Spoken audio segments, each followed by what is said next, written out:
salaadiinta cuqaasha waxgaradka haweenka iyo dhalinyarada ayaa maanta magaalada Kismaayo ku soo dhaweeyay Islaam Haashin, Islaam Maxamed, Islaam Cabdullaahi oo kamid ah isimada Soomaaliyeed.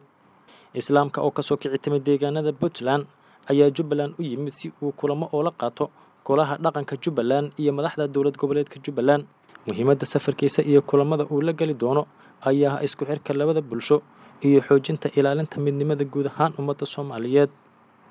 qaar ka mid ah salaadiinta dhaqanka Jubbaland ayaa islaamka si weyn ugu soo dhaweeyay Jubbaland waxaana sheegeen in uusan marti ka ahayn Jubbaland oo uu u yimid deegaan ka mid ah dalkiisa.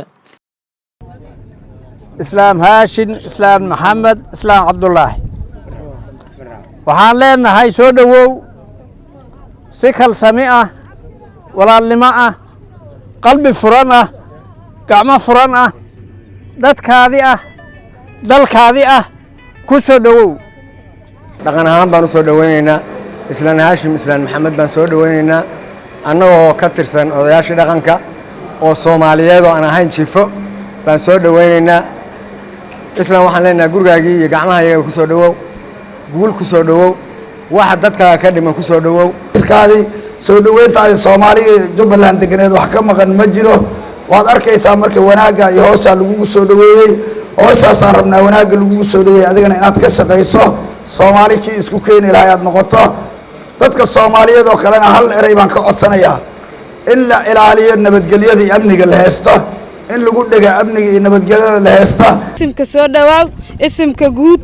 waxa tahay isimka guud ee Jubbaland lagu soo dhaweeyay ma noqon doontid isim beelo leedahay amba isim baasha Nuux Maxamed u gaar ma noqon doontid isimka waxaan leenahay isim soo dhawaaw Islaam Maxamed, Islaam Haashin waxaan leenahay gacmo furan ku soo dhawaaw. siyaasiyiin iyo xubno la socda islaamka ayaa iftiimiyay muhiimadda ay leedahay midnimada ummadda waxayna bulshada ugu baaqeen inay ka qayb qaataan ilaalinta nabadgelyada iyo wadajirka bulshada. taasna aad baan uga mahad celinaynaa waxaa kaloo halkaan aan la hilmaami karin oo la dafiri karin oo aan rabnaa inaan shacabka u sheegno xusuusinana oon u mahad celinaynaa amniga iyo xasiloonida magaalada ka jirto iyo maamul wanaagga ka jiro magaalada maamulka amniga iyo safety-ga meesha ka jira ay noo soo xasiliyeen shacabka waxaan ugu baaqaynaa inay ka faa'iideystaan oo amniga waa la wada leeyahay la wada dhowro amniga xilliyo doorasho iyo waxbaa lagu jiraa xilliyadaas yaan laydinkaga faa'iideysanin amnigiina iyo danihiina yaan lagu carqaladaynin meesha idinkaa degan annagaa wada degan amniga hala wada ilaashado. الرحمن الرحيم الحمد لله رب العالمين waxaan aad maanta ugu faraxsanahay inaan dhex joogo magaalada Kismaayo oo si diiran noogu soo dhaweeyay shacabka reer Jubbaland dawladda iyo dhammaan nabadoonnada isimada nabadoonka guud oo Islaam Cabdullaahi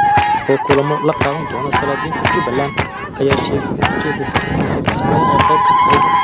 qaybta caleemasaarka mid ka mid ah salaadiinta Soomaaliyeed oo dhawaan lagu wado in caleemasaarkiisa lagu qabto magaalada Kismaayo wuxuuna boogaadiyay nabadgelyada ka jirta magaalada Kismaayo. isimadaha ogaadaano mas'uuliyadda ay hayaan inay tahay hidiyo dhaqan oo shacabka ama dawladda hadday isu soo dagaalaan ku kala saaro waa meesha lagu nasan lahayo. dawladdana ayada naftigeeda waa inay ogaataa isimada xushmadda ay ka mudan yihiin kor iyo hoos meel walba ay tagaan